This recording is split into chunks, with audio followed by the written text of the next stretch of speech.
Welcome to this community discussion. Hopefully we've got some Tremont residents listening in.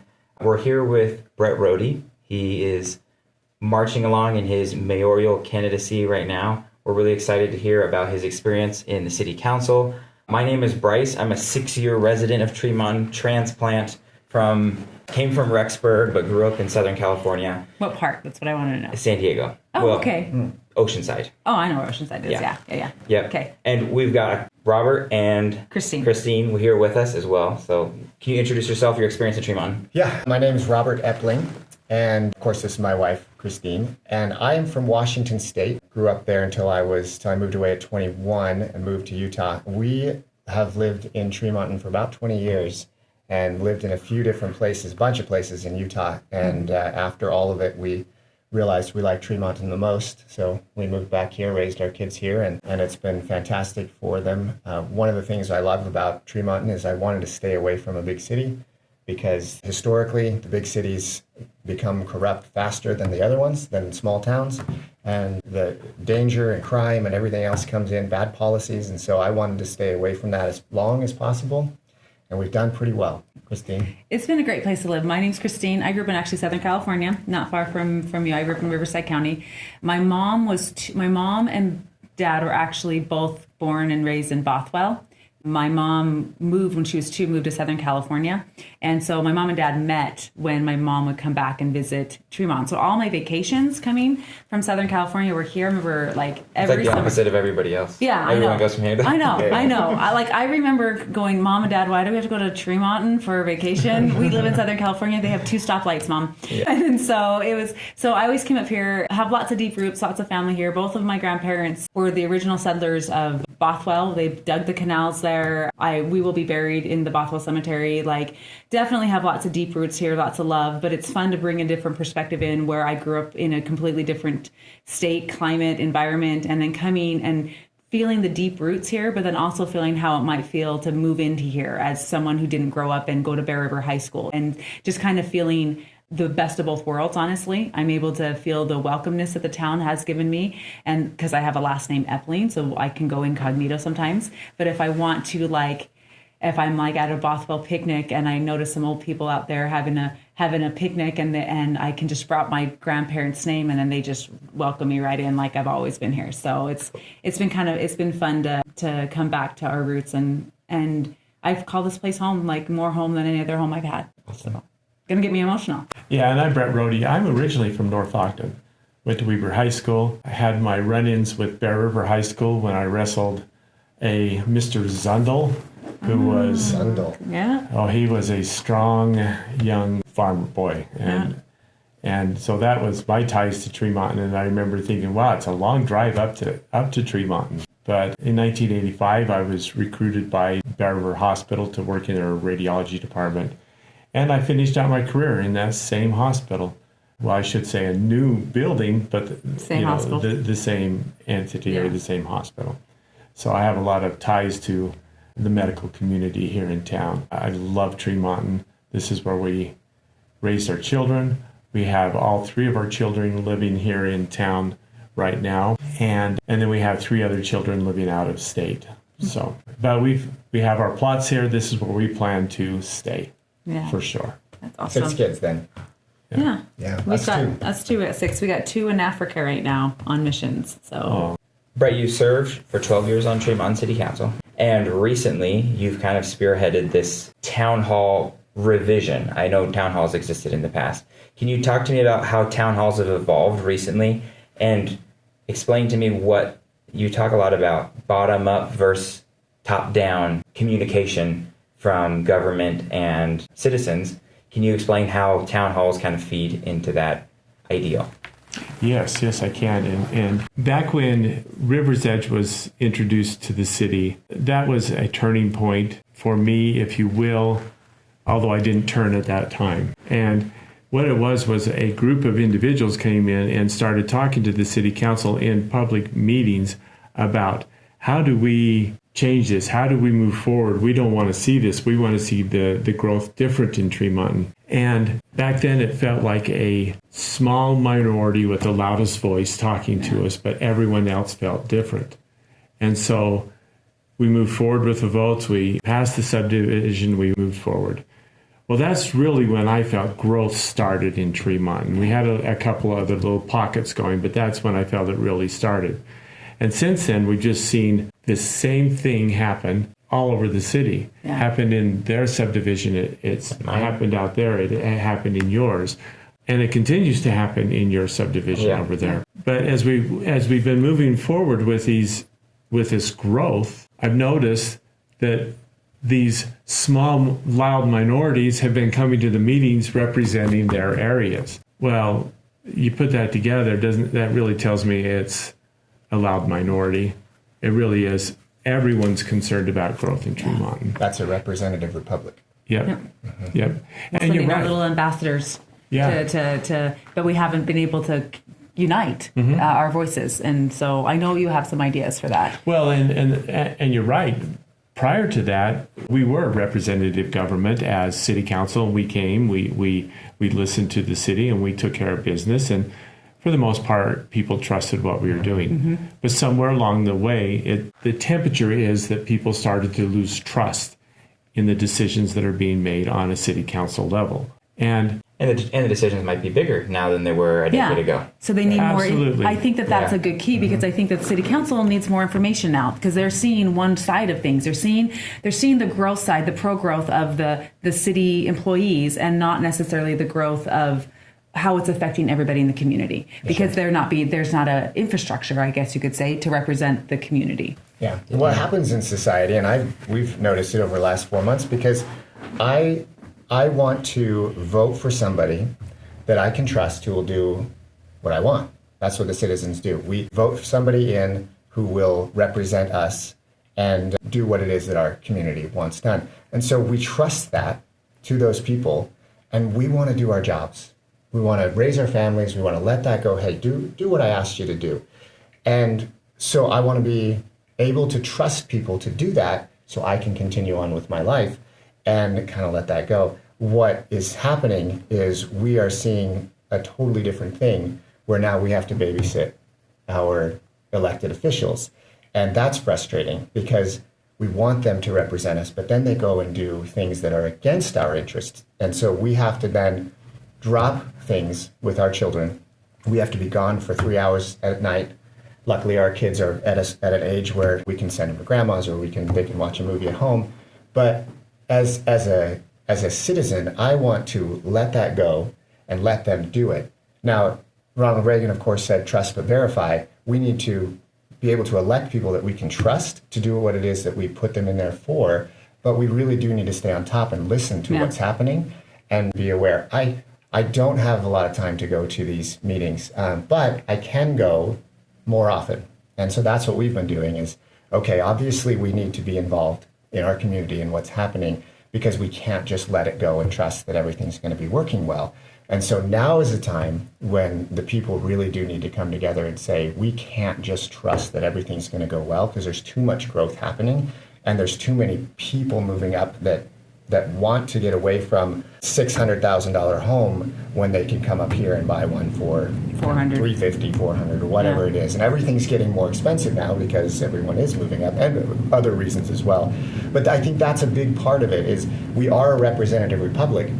And so we want our officials to do what we want, but we can't just let it go. And so now we, as like Christine has done some great things in involving the community to know what's going on, and basically they're sending a few people to represent them and say, hey, go do this at the city council. And where a lot of people still are like, I can't make it. I really want to make it to that meeting, but I can't be there. And so we'll get texts later and say, hey, how did that meeting go?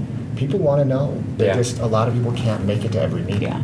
Well, and I think that you hit a point that it's more of a climate. I think the need for more organized venue for the citizens to guide the council. I don't think it's necessarily that they're not wanting to do what the people want. I think they need to be educated. I think there needs to be an education on what the city council's purpose is, and then also an education on and a vehicle for them to interact with the people. Right. Because I've had good experiences, and I've had frustrating experiences too, in dealing with the city council and the city employees. And I think that communication is so key and so vital. And I think that when you open that communication and are able to have a bridge and a gap has been great. Robert kind of alluded to the fact that I have quite a few people that I keep in contact with in our neighborhood, and I'm kind of like a liaison with the city for our neighborhood, because there's a huge amount of growth that's going to be coming our way, and we want to get ahead of it.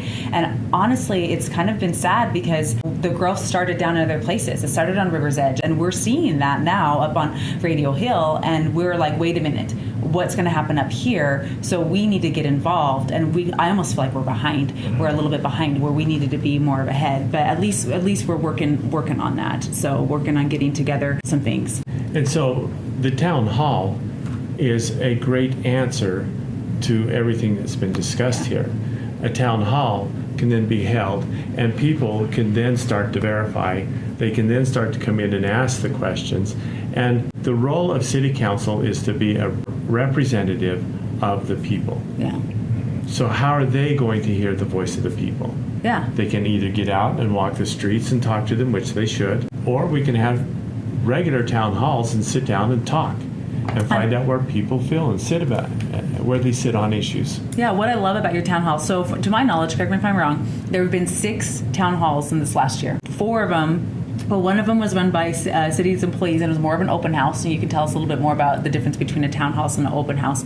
And then one had the whole city council, but 4 of them that were my personal favorites were the ones where 2 city council members, and it was you and Bo Lewis. They opened, and it was an open format, and they had an agenda to educate us, but they took time. Our neighborhood the thing discussion. is, they took time to put aside their agenda and just listen to us. And that has never happened in a city council meeting that I've been to in the last 4 months. And it was so nice for me, who have my children and have my family, to be in a room where I felt like my city council was listening. Sorry, you're gonna have to cut all this out. No, you're great. But to be in a room where the city council was like, just tell me. And then they didn't preach to me. They just listened. And they listened to everybody. They wrote things down. Even if we said things that were a little bit heated or emotional, they allowed us to work through our emotions and allowed us a space for our representation in government. I think the people need a space that they can go to where they can actually voice their concerns, so then it's not always this battling between the city and the citizens, and you feel like, and then the city council, it sets them up for failure because they're like, oh, those are just the crazies that just want to complain. But then the silent people like me, when I had can I tell you a little bit? I'm going to tell you. This is really, this is like the emotional core that has driven me from day one. When I actually told this when I was a young mom and our daughter was 6 years old, she had a bus stop that dropped her off on a street that came to our house. But the 1000 North was where the bus rode. That road has no sidewalks on it, and there's like 6 inches of space between a small country road and where my daughter could walk. Well, she missed her bus stop because she was scared to get off of the bus, and then the bus went to the next bus stop. Well, guess what she had to do? Walk all the way down 1000 North to my house.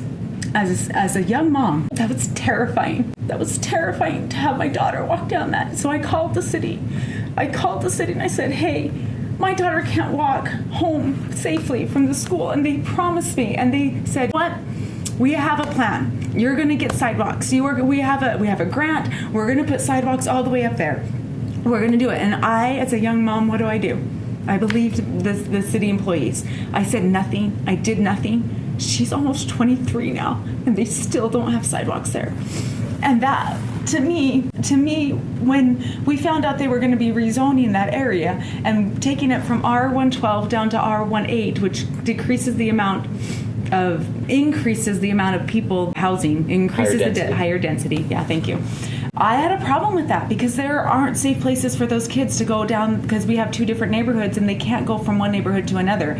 And so anyway, I found out at the town hall meeting that there's 75 children at that bus stop, and there are no sidewalks that are where there's sidewalks up into their neighborhood, and they can go on the road parallel, but on the road where they get on the bus, there's nothing. And so little kids, they're going to push each other into the road, and there's semis going down there. We have Stokes Trucking. We have all these different businesses, which we love having them down there, but it's not the same road as it was when my daughter was 6. They're not going 45. 50, no, and it's not the same. There are quadruple or more than quadruple the amount of houses when my daughter was 6 on that road now. And so I remember going home home from that town hall, and I cried for 3 days. And I was like, I'm no longer a young mother that doesn't know any better, and this is not okay. This kind of growth needs to be looked at from all angles. And so that's why it is so important to have this town hall, so we can come together as a community and see what areas of our community need to have better infrastructure, need to be more safe, and need to have that. And to have that space, it's so different than the other. There's two different types of meetings. You have the town halls, and then you have the planning committee meetings. The planning committee meetings is what the first one I went to, and then you have the city council meetings. The planning commission, they recommend things to the city council, and the city council is the one who approves the zoning. They don't approve development; that comes from the developers. They approve the type of zoning and the different things that are allowed on that. And so, anyway, when you go to those meetings, they need to be a closed format. They can't have the open discussion dialogue. There just isn't time. Sure. And so the town hall fits the need. town hall fits Right. the need. It totally fits the need, and it's a great way to interact. But the other meetings that I've been to, if I haven't been informed, I don't know what's going on. It was always really hard for me to see people making decisions that affect me so tremendously without any type of input. And that was really frustrating. And so having those town halls where we felt, that's why I got so emotional, is because I go from one meeting where I feel like I can't even talk, or because I'm not allowed to, and then another meeting, or if I do, it's 3 minutes and I have my paper and I just shake like crazy because I like these kinds of things better. I have a really hard time speaking in front of people, but I have things to say, and to feel like you can't say those things, it's so important for a community to have that space. So that's a phenomenal example. emotional. And I appreciate you sharing it, because on one of Bret's talking points, number one is the listening leader. Yeah. Right. That's a perfect example of how he and Bo they said, we need a forum to listen. Yeah. And and we're okay to set the agenda aside to listen. Yeah.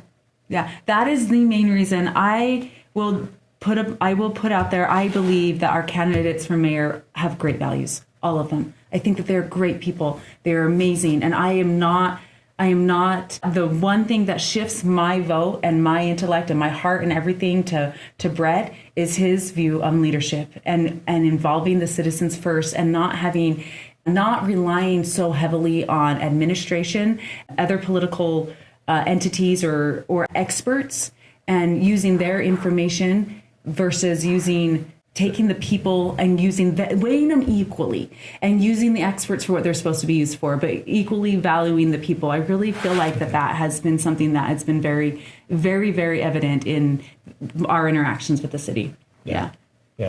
I feel the same way. I think that's where one of the biggest lessons I've learned over this last 12 years is that we've got to find a way to balance the citizens and what they need with what the employees have to offer. Okay. One thing I've been talking about is, if you really read into it, a local government should be driven, the policies, the ordinances, the resolutions should be driven by the people. Yeah.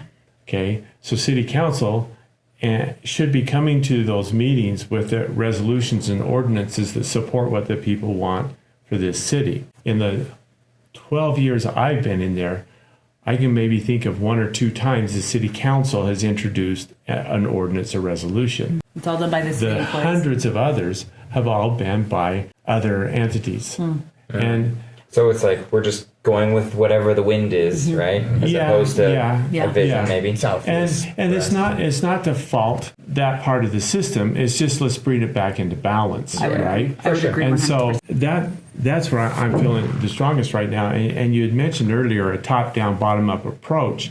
I kind of want to rephrase that, if you will, but more as a citizen-up, city administration down approach, okay? And so my approach is in this balance that I want to get more, and we need to get more input from the citizens to balance that scale, and less influence and, in some cases, strong-arming and urgency from administration. Yeah. Okay? And so the balance needs to come, this is what the citizens want us to do. This is the direction we need to move forward. Okay, Bill and our city administration, let's get it done. How are you going to support them? That's how it's like a light bulb come on, and it's very clear now the direction we need to go. But the only way we're going to do that is with working together and being united. And I don't feel we're united right now. Right. That's the concern. Yeah. I see the citizens, they're united in a lot of ways in what they want to do. But we don't have an outlet into the city. Right. It is hard. I have enjoyed some good because I have a loud voice and I'm emotional and passionate, and there's a lot of people that live up in our neighborhood. I've been fortunate enough to actually have some really good meetings with some of the city members, but not everybody can do that. Like I've met with the city planner and had really good discussions with them that I'm like, oh, I understand where you're coming from now. But we need to have a gap. We need to have a bridge so that we can guide. So this isn't the city's plan, or this has got to be a united plan. Because if it's going to just be the city-driven plan, they're going to fight it. We're going to fight the whole way. Like the citizens are going to fight, and the city's going to fight, and then that doesn't help anybody. And so if we can create a plan that's created where the citizens have input, then the city drives it, and then they can correct us. We're like, well, that's not really feasible because of these things. That's totally appropriate, and that's how I think it should work. It's like this is, or at least another little bit of like compromise in between. And I love that. Then that's what we need. Otherwise, I think it's going to always be the culture seems to be city driven, and let's listen to experts, and then the citizens just kind of. Just go with it. Yeah. You don't have a voice. But we should have a voice. Yeah, and right. not that we should drive all the time, but we should have a voice. But our voice should be weighed more strongly than everything else. I have the opinion of, and I've spoken to many other people who are this way, that I don't just blindly trust the experts, because I've seen what the experts do, especially during COVID. The experts gave us our children wearing masks for no reason. You have to wear a mask in the car when you're driving by yourself because you might hit a COVID cloud. And that's the kind of stuff that we dealt with for so long. Those were the experts. So there are a lot of people out there who are, especially our city employees, they do their job and they know their job. They know the ins and outs of it. But when they make decisions, sometimes I feel like us as citizens aren't being taken into consideration, what we go through, because they don't know us. They don't know how many kids I have. Yeah. They don't know their ages. They don't know how many cars I drive. They don't know how many citizens, how many children live in each of the houses that are in our area. A lot of them don't realize, they don't have a sidewalk there. They don't know if my income has gone down or my income has gone up. They don't know what my job is. There's so much that just isn't known by the citizens by the city employees and the leadership, that they're just kind of, I hate to say it this way, but they're blinded by their own bubble of what they do. And if they don't get out and speak with the people, they don't get to see what's really going on in the city. But it's not their job to go out and speak with the people. Right, and that's why the people really need to be heavily weighted in the decisions that go on in the city, because of so the much. myopic view. Yeah. Exactly. You get a giant view of what's happening more when you invite as many people from the city as possible. Yeah. Or from the citizens. So you said. Well, and just before you go on, if I can add into this is, so in our last city council meeting, we saw a lot of this come together. Yes. We saw a lot of, we had some town halls, we had some discussions, and then as a city council, we sat down and discussed the issues as a council, debated, if you will, had a very open discussion. And even though there might have been some tough questions asked, some tough questions answered, the public learned. We did. What was your thoughts on that? That was the best city council meeting I have ever been to. And even though the output might not have been exactly how I would have personally wanted the output to be, I went home feeling satisfied and proud of my city council, because I felt like, okay, they asked tough questions. They were considering things. They weren't just rubber stamping things. They were really, really trying to do what was right for the city. And you could see them in a hard spot. You could see that they had put the time in before to listen to the citizens.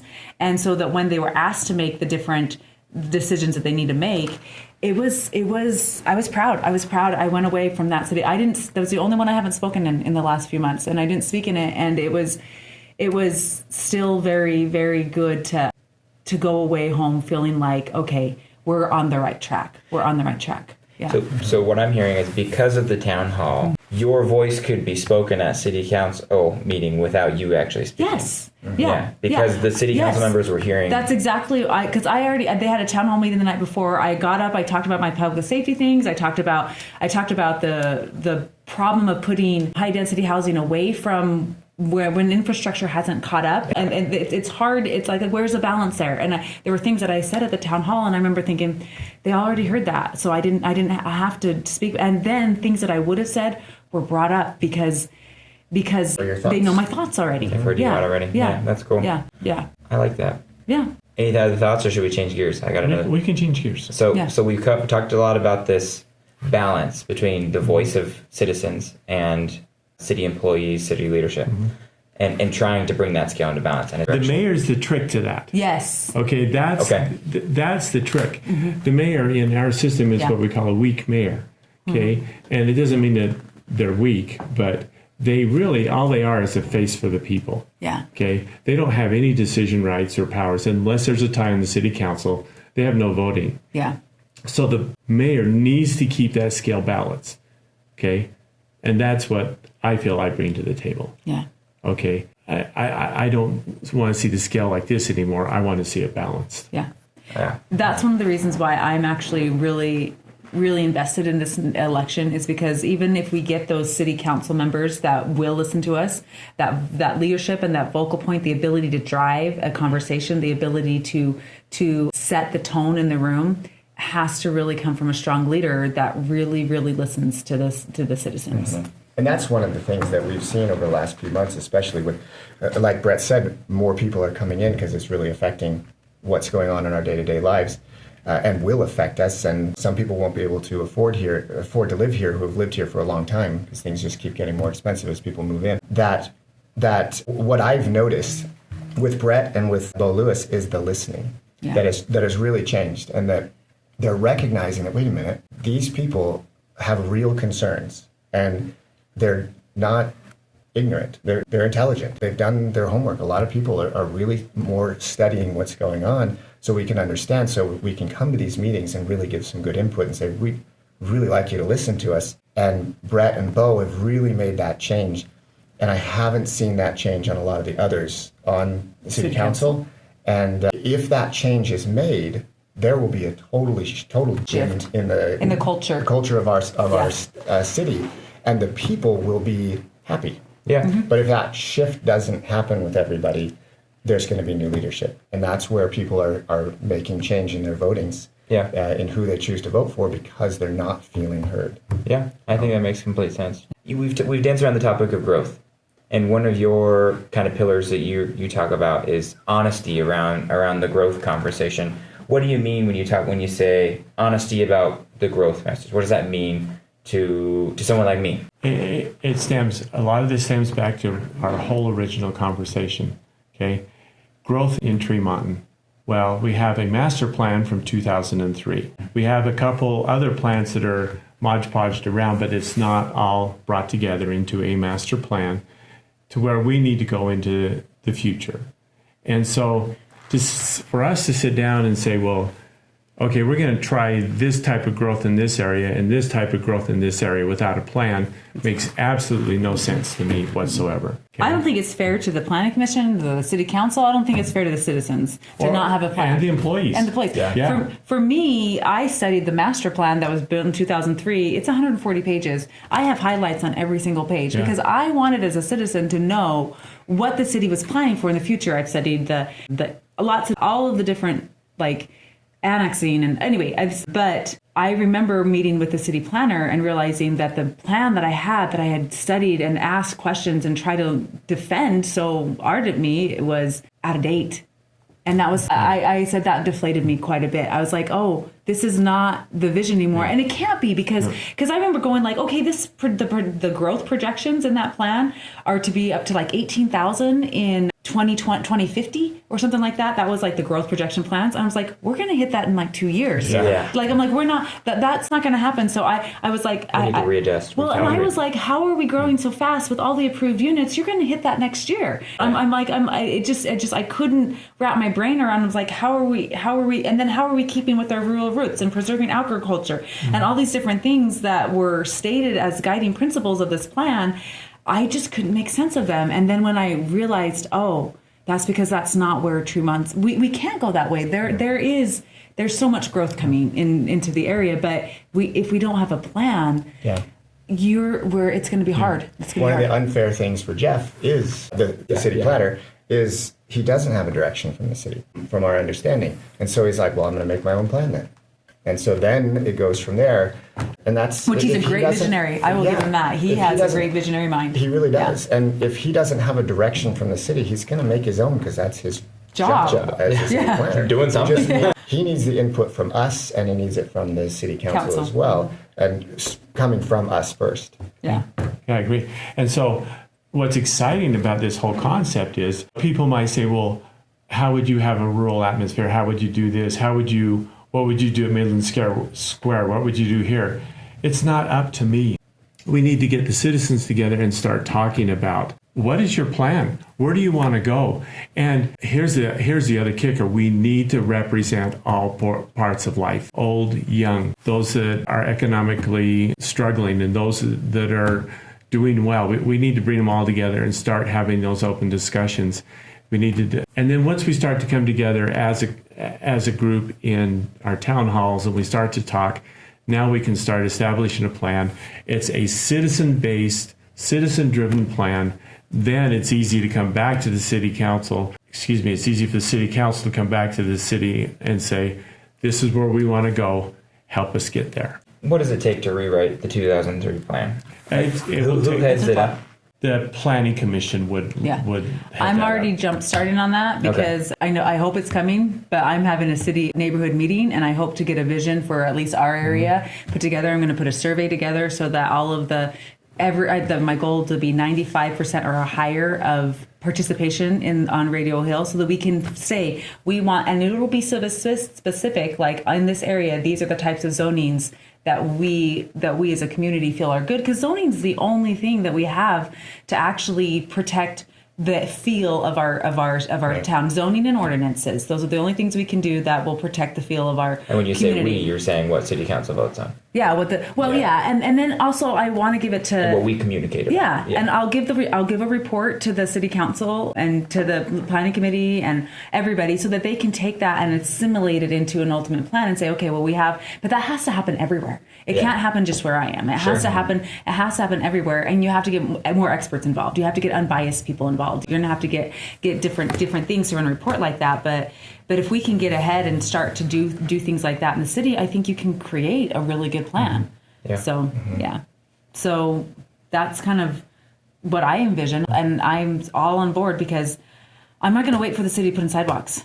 I'm gonna go forward now and say, okay, if this is what we want, then let's start doing what we can. And that may be built into the plan. Yeah. That when we do subdivisions in certain areas, this is the minimum kind of infrastructure that needs to be in place before that can happen. Yep. All of that can be discussed with the citizens, taken from the city council back to planning commission and to the experts, and start talking and working through these points together and developing authoring a plan together. Yeah. And to me, that's exciting. I think it's so exciting. I think everybody should be on board with this. Like, I don't know why anybody. I think it's awesome. I don't see a reason to have a city plan if we're not going to follow that plan. Yeah. If every time a developer comes in and says, well, I'm not going to make enough money on this, so I want you to change it to R18 instead, so I can build more things and make more money off of it. Sorry, if you didn't think that through before, this is capitalism. People make investments and they lose. It happens all the time. That's part of the society we live in. It's part of the risk of being a business person. Everybody else has to go through risk. We can't all just go to the city and say, help me make more money. That's not their job. I bought too expensive of a house and I need you to help me with it now. We can't do that. Yeah. So we need to be able to say, nope, sorry, wait for a new developer who can do R112. Yeah. Well, and one of the things as a citizen at one of my first city council meetings that I went to, the comment was made, do we have a plan? Do we have a plan? I think you asked the city, do we have a plan? And it was a great question because it really, I was like, I want a plan. I want to follow a plan. I think it helps solidify people. And then the response was, well, the market is our plan. And that scared me. That scared me a lot. I was like, if we're leaving, I'm not worried about the market because there might be a burst, there might be a bubble. What happens if all of a sudden the growth stops and then real estate drops? It happened in California all the time. How many times in California did you have affordable housing crises in California? There were tons. It happens all the time. And so to see our short-term plan is to follow the market, that scares me. Yeah. We need to have a plan. We need to have a unified plan with the city and with everybody. So if you have that plan developed, it's going to take time, but then you can look at it and say, wow, this is a beautiful idea that we have for this city. And as you watch it grow the way that you designed it, then that's then awesome. you understand it. But And if you know it's what's just coming. if you have this plan and you're never looking at it and go, I guess he wants to develop over there. We'll do this development over there. Okay, I guess we'll do, that's fine. We can do townhomes there. We can do our apartments. And it's just all over the place. We don't have that beautiful look of the city that we've designed. It's just become whatever the developers from out of town. It's a patchwork. Yeah. Patchwork. That is exactly right. This is maybe a little abstract, but we'll play with it. Most people, I live in Archibald Estates. A lot of people have moved into the new Archibald Estates development that's come in the last couple of years. And as I've talked to a lot of people who have moved into my neighborhood, it seems like a lot of people move here for affordability reasons, right? Because it's gotten expensive to live in Utah, and we're one of the more affordable towns to live in, right? Where people can still commute to where they work or what have you. In 2030 or some future date, why would someone choose to move to Tremont? Is it still just because it's the cheapest thing I can get, or could there be a reason that drives people to enjoy this community more?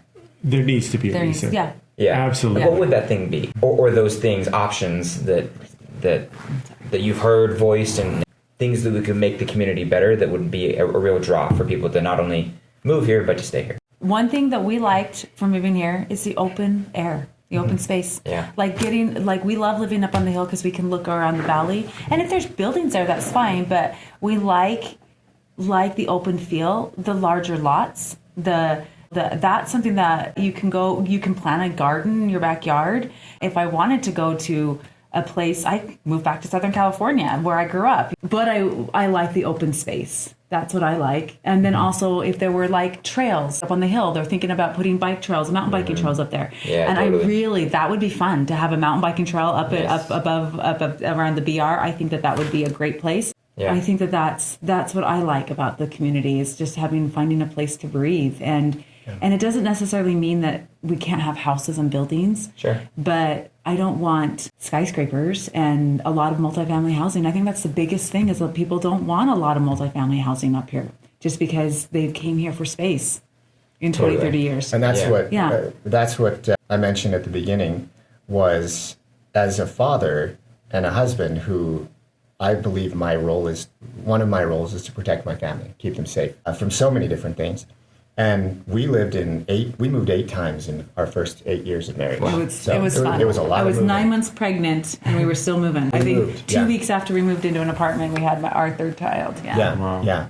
And so we lived in Logan, we lived in Ogden, we've lived in West Jordan, we've lived in Lehigh, in Springville, in Provo, lots of different places. And what it all came down to, what a major part of moving here was the safety, realizing that this was a good Christian community and it felt safe. It was wide open spaces. It was single family homes where single family homes are the American dream. Back, and maybe my history isn't exact, but when everybody before America was established, that was a dream to own your own land and be able to work it, put a house on it and have that freedom to raise your family on it. So to own your own home is a really big deal. Yeah. And that's what I saw up here was people living the American dream. If you're living in an apartment, you're still waiting for that. Yeah. You're still it's a transitional period. And we lived in apartments. We did. Yeah. Sure and did. we need to. Yeah. But if that's the direction we're heading, we're not heading in the right direction. Yeah. We can find ways to do things a little better. We can have smaller single-family homes. What I keep hearing at the planning meetings and city council meetings is that they keep bringing up people who have just recently been married, newly married Yeah. couples, small families, and they can't afford to buy a house. I'm going, well, we're talking, if you're talking a $400,000 house, that's not a starter home. Even Yeah. in Tremont, you can find something for less than that as a starter home. And you don't need a starter home when you're We didn't. newly married. You have to sacrifice. We Wasn't- sacrifice. We didn't know. Carissa was like 10 before we bought our own house. Exactly. Yeah, my oldest. So it wasn't like we started out and were able to buy a brand new house right off the bat. Yeah. We had to work hard. Our And, kids were sleeping on blankets. Yeah. We We- didn't have mattresses for a long time. Yeah. And then beds were, a They're like, long "Oh, time we got coming." beds. for them when they got beds. Yeah. What I keep hearing in these meetings is that our young people need more than what we ever had. And it's nice. It's a nice thing, and I wish a lot for my children, but it is good to struggle. I hate to see it, but at the same time, it is good for people to. There's an Andy Grammer song called "I Wish You Pain," one of my favorite songs in the world, and that's why we have 2 girls in Africa. yeah, my daughters are going through hard things because they struggled in high school, and that's when I gave them that song. Was after they had gone through some really difficult things. I played that. I sent them that song, and both of them were bawling because of it, and I was too. It is hard, but I wish them pain so that they can go through that struggle and progress. Our newly married couples do not need a brand new home. They don't even need a used home. You can have an apartment. And that's okay, because that's what everybody else has had to do. You can live with your parents or your grandparents. So we want them to get that home, but the argument that keeps being put out there is that they can't afford a house. So why don't we build it? If we you want can't a just single family house. give everybody everything. Yeah. I care for that because I do appreciate what they're going through because we did it. Sure. We've been through it. But to just make all these changes in our city. To frame our master plan around affordable housing, I Yeah. think is kind of short-sighted. Very short-sighted. Yeah. Yeah. Yeah. That's a good way to put it. And it's a sense of community. I was in another city yesterday with my grandkids, and we were down at this lake, and all the kids are out there jumping and playing, and there was hundreds and hundreds of people from the community having fun at this lake. And they have a natural resource that they can Yeah. provide that. We don't. Yes. We need to find those. Yeah. What are our natural resources? Yes. What are the things that we can provide for our children to do? Is it soccer fields or lacrosse fields, or is it Biking down the BR hill. I or, think you know what I mean? that's Like, a great idea. I know in the city we have all the land we need to have a trail all the way from the freeway all the way to the high school that does not Involved use being on any the road. roads. Yeah, and Yep. people can jog on it or Yeah. bike on it Yeah. or whatever, So and it's a safe we thing. Need, yeah. we need to start looking in how do we get these in place. But it just comes down to our culture of being efficient, lean, eliminating waste so that we Yeah. can use some of that money towards recreational programs and starting to get these things up and going. Yeah. But again, and I don't want to sound like a broken record here, that's the master plan. Yeah. People need to come together and decide, what do you want to do with this community, and let's do it. Yeah. I Right. agree. And really, that's where it comes from, is talking to the citizens, because there's some great ideas out there Yeah. that we haven't even heard from the citizens. I'm sure there's a lot of things out there that people have in their minds for our city that we haven't even thought of yet. Yeah. That would be awesome. Yeah. So, I remember, Bret, you talking a little bit about putting together like community advisory. Yeah. Tell us more about that. I'm really intrigued with the idea of, and I'm calling it a citizen advisory committee with people, with somebody from all different aspects in. And I need to stress how important it is that it's like Kiwanis Club, Lions Club, someone from all different kinds of The neighborhood. religions and Yeah. neighborhoods and all that into this well-picked, grouped by the citizens. I think it's Okay, and then we'll have someone chair it or whatnot. And this group needs to be completely separate from city council, from anyone that has anything to do with making decisions. yeah. And what I'd like to see, I know I may be grandiose in my thinking I like and all it. that, but Yeah. what I'd like to see is any zoning changes, any major ordinances, any expenses over, say, $100,000, that the city put together this proposal and they give it to this Advisory committee. advisory committee They talk about it, they discuss it, and then they come back to the city council with, this is our take and our advice on this. So now all of a sudden, not only do we have the planning commission giving us advice, but we have a citizen advisory committee giving us advice as well. And the secret to that whole thing is making sure that it's represented well. And I think you had a good point there, because I think we've had the planning committee in the past, and that's fine. But we're at a crucial juncture where we're experiencing an explosive amount of growth. You need more on a council. On the council level, it would be too hard. Like, if you can't see all angles of this, of what's involved. So if you have that advisory committee helping report and vet through some of that, then they're going to come up. You better believe someone in my neighborhood would have been like, don't change that zoning because of X, Y, and Z. We don't have 2 roads out from our. There are so many things that even the planning committee didn't know, and it wasn't given to the planning committee. They didn't have the information. And so if you have a good collective representation, then you're going to have somebody in there say, what about this? What about that little girl? Yeah. And you'll get somebody from every one of those. There's plenty of people out there who want to be involved. And it's the right political climate for it too right now. It really is. People really want it. The other side of that coin is like with the planning commission, they can come to the city council with suggestions, and we can deny it. Yeah, exactly. Or this advisory committee, just because they come to the city council doesn't mean that it's going to be their way. But at least it's some we're hearing. Right. I would combine agree. that with town halls, and now all of a sudden, I really feel that the city council is better starting to educated, listen. Sufficiently informed. And I remember that was one of the questions that was asked us in this forum last Monday, was if you were elected, what would be one of the first things you would do? And that would be the first thing to do, is to make sure that the city council really understands their role as representatives of the people. Yeah. And I think if they really understand that role, all the rest of this will just make their job so much easier. I agree. Yeah. Because if you're going to change the culture, that's how you do it. Yeah. And you asked about what would cause people in 2030 to still want to come to Tremont, and that You're being heard. alone Yeah. would do it. Yeah. Being Like, heard. I like my city. I love my city. You know what I mean? Yeah. Well, and I got a text from someone after the meeting. I was quite discouraged, but after it was all said and done, I got a text from a citizen that even though the vote didn't go entirely the way they wanted it to go, they said, thank you. Yeah. At least I was heard. Yeah. It was a win-win. Yeah. It was a win for everyone. Yeah. And so, to me, that's what the fun of serving on the city government's all about. Yeah. Yeah. And you asked hard questions, right? I was out of town, and so I didn't get to see the whole thing, but only pieces. Christine told me about it, but my understanding is you asked some difficult questions or some probing, continuing questions of, well, what about this? And that's where we feel heard. Am I correct? That's what was going on? Well, that's where you really feel heard, is when those questions are being asked, because you're, like myself, would be thinking, that's what I talked to him about yesterday, and now he's asking. Yeah. So, That's exactly right. and that's what we need, is when a couple of people on the city council start listening, then they start asking questions. Then the others on the city council, if they care, are going to follow suit And I think and most of them realize, care. oh, what? We have been doing this wrong in the past. We haven't been listening to the people. We have been just rubber stamping everything that the city puts before us. And so it starts with one, and it can spread from there. Well, and so in a town hall, that's when you hear the voice.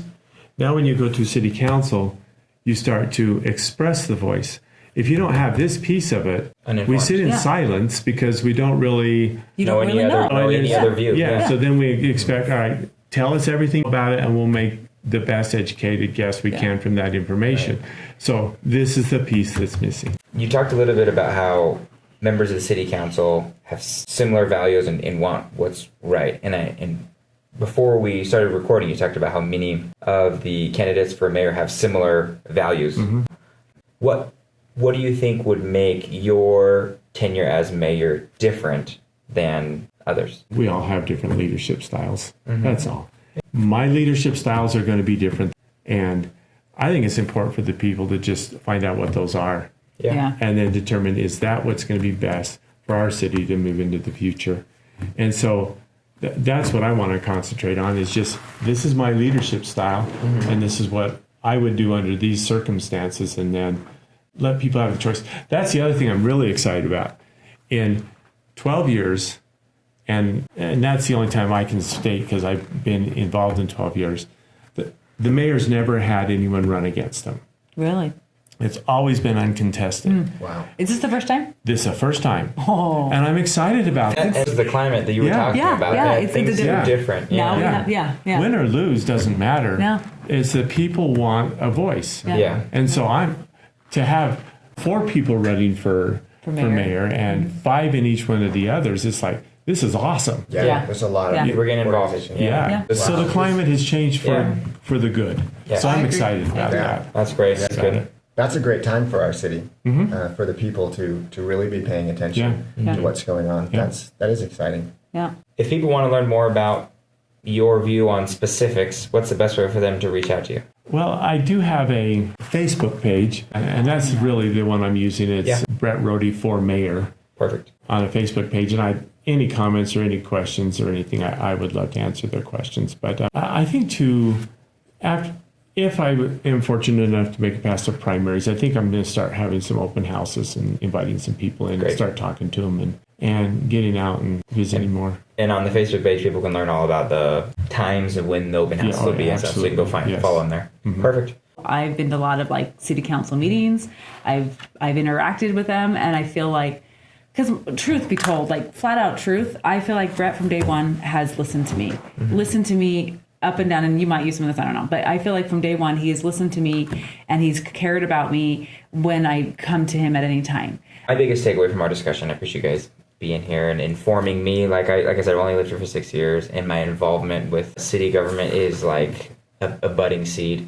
But it strikes to my soul that we do need to have that balance, right? Of balancing out what the experts are saying in planning meetings and city council meetings with the voice of the people. With your experience in attending those meetings, would you mind just sharing like how Bret has been influential in making that change, or just your experience? How well have you been heard? Well, it started with our involvement started with a city planning committee meeting where we found out that there was going to be some rezoning in the area where we live. And I remember going away from that feeling frustrated, not heard. I wasn't able, there was a 3-minute section where we could talk, but we didn't have any information. We didn't know what to talk about. We didn't know why they were going to rezone it. We didn't have any of that information. And part of it, we need to be more involved. But we needed to be there in previous meetings. But I don't even know. It wasn't brought up even in previous meetings. I think this is just the first time it was presented. Anyway, but I went away thinking that they're making major decisions about my neighborhood, but I don't have any way to express it. No voice. And so we had, between that meeting and then there was a city council meeting, there was a town hall meeting before. And we kind of hijacked that meeting because I put out flyers. I told people, come to this. We need to make sure that they're trying to change these things. And now let me kind of back up, and I'm going to diverge a little bit. There have been 6 town hall meetings that have been run in this last year, right? 4 of them were run by 2 different council members, so they didn't have to have the same rules and regulations. It could be more of a open forum kind of format. They didn't have to record stuff. They didn't have to make it public, and they didn't have to have like the recorder there, right? Pretty much, right? Anyway, so Bo and Bret, they ran those 4, and they actually originally were going to go over the 4 pillars of Tremont, which are great. If anybody can get on to your website and look at the 4 pillars of our Tremont City pillars they were going to go over those 4 different pillars.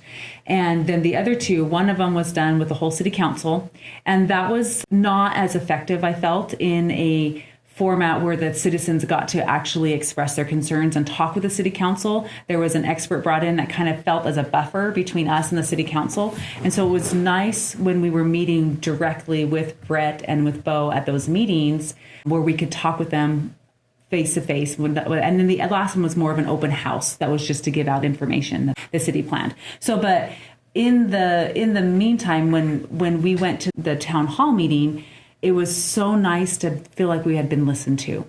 And that's what I, out of all of the interactions we've had, I do feel that Bret's leadership style is definitely what he says it is. He is 100% has integrity, and he has the ability to listen. I remember him taking notes at that meeting, and I remember he was able to bring them back up in the city council meetings.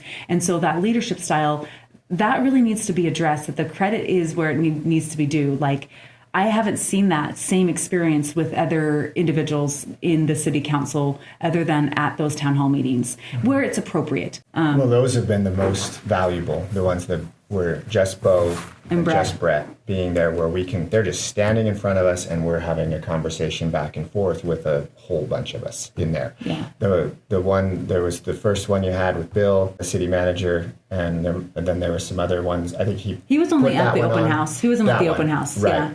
Yeah. But that didn't was go later. very well Yeah. because you wanted to have a back and forth. We wanted to with talk people. about, we had questions. Exactly. Yeah. And that didn't go the way that it was wanted to as well. And then the one that was put on by the mayor, this last one that we had, we expected it to be a back and forth again, where we could really talk to the whole city council, because that was the plan, is that everybody was going to be there.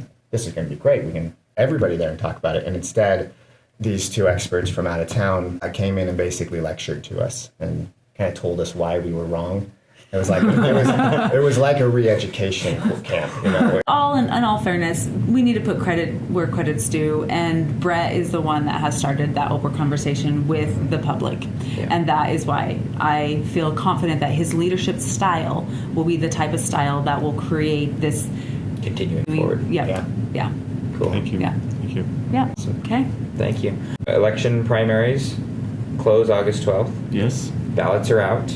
Yeah. Yes. Please get out and vote. We'd like to see 75% of the population vote this year if we could. Yeah, We'd that'd be love awesome. to see that. Yeah. That'd be huge. And so encourage everyone to get out and vote.